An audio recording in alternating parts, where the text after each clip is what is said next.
On the morning of the 10th of June 2025, following a night of heavy rainfall and cold weather, devastating floods swept through the Eastern Cape province, particularly in the OR Tambo and Amatole districts. Many families were left distraught, losing their loved ones, and various homes destroyed due to this tragic disaster. The Eastern Cape Provincial Government immediately activated a multifaceted response and intervention to the crisis. Multidisciplinary search and rescue teams were deployed and, due to their swift action, managed to rescue several people at various distressed location points.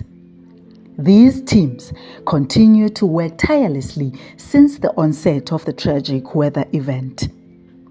Government's swift response continues to provide essential humanitarian support to affected communities.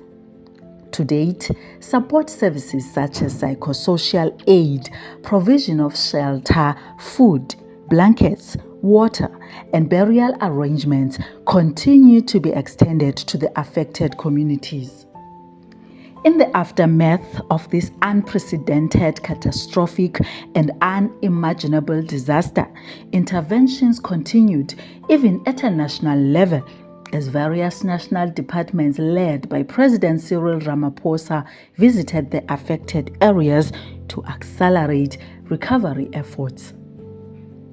Operations to restore basic services and infrastructure continue, with teams working around the clock to repair damaged infrastructure and restore stability across all affected regions. The Eastern Cape Provincial Government also extends its heartfelt condolences to bereaved families during this difficult time. The government remains steadfast in its commitment to accelerating recovery programs and ensuring that all displaced and affected communities receive the necessary assistance to rebuild their lives. Eastern Cape, home of legends.